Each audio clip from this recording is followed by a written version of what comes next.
Maintenant, on va commencer les choses réelles. Donc, on va commencer la gestion de factures, etc. Donc, on va commencer par voir donc ce qu'on a ici. On a une facture entité. Donc, contient l'ID, la référence, la date de la facture. Donc, cette facture est donc belongs à un client. Donc, elle, ici, une facture entité. Donc, on a ici, c'est appartient à une facture. Il s'agit d'un produit et la quantité d'un produit. Ici, donc linké, donc il contient la facture ID et produit ID. D'accord. Donc on va commencer par DAO, par faire les DAO de chaque entité. Par exemple, ligne facture DAO.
Donc j'ai ajouté les DAO nécessaires, j'ai ajouté facture DAO.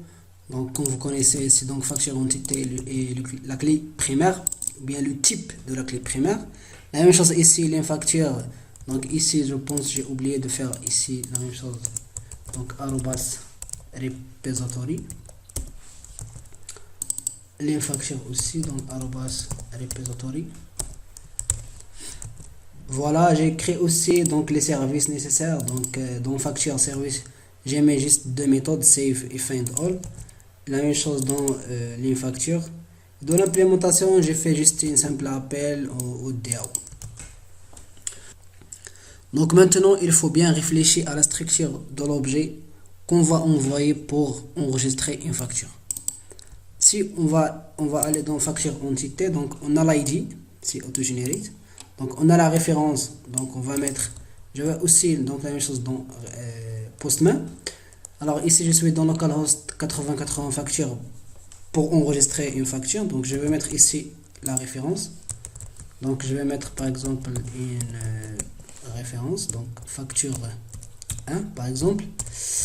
Donc après j'ai date, donc ici on va prendre la date système, on va mettre juste new date, c'est la date de création de facture.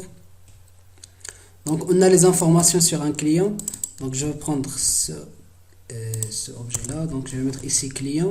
Donc ici je peux mettre un objet tout entier comme ça.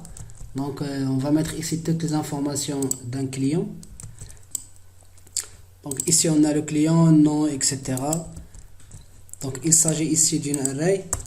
Donc on va mettre une facture, donc il contient quoi, donc la clé primaire.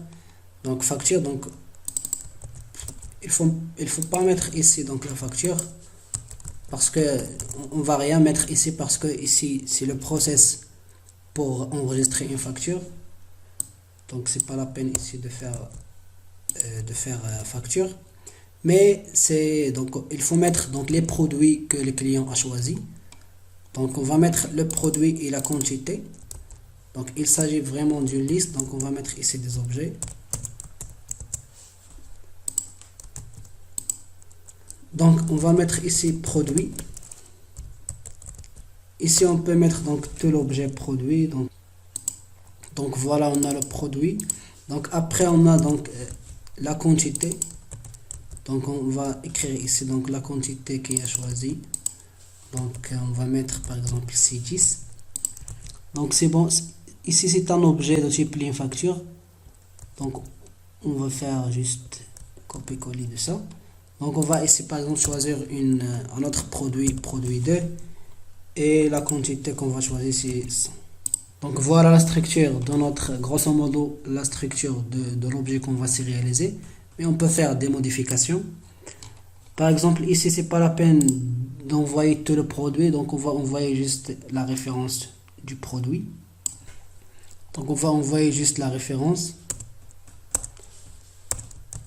La même chose ici, donc client, donc on va pas envoyer tout ça. Donc on va envoyer juste un ID de client, bien une ID de client. Par exemple, je vais mettre ici client 1. Et dans les factures, donc on a produit et la quantité, produit la quantité.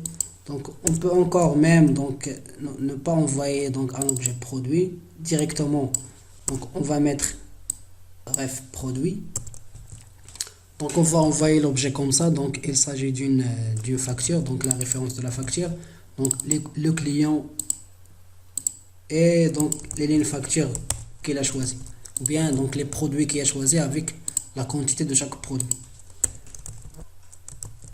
Donc c'est ça notre objet. Donc on va mettre les DTO nécessaires de ça.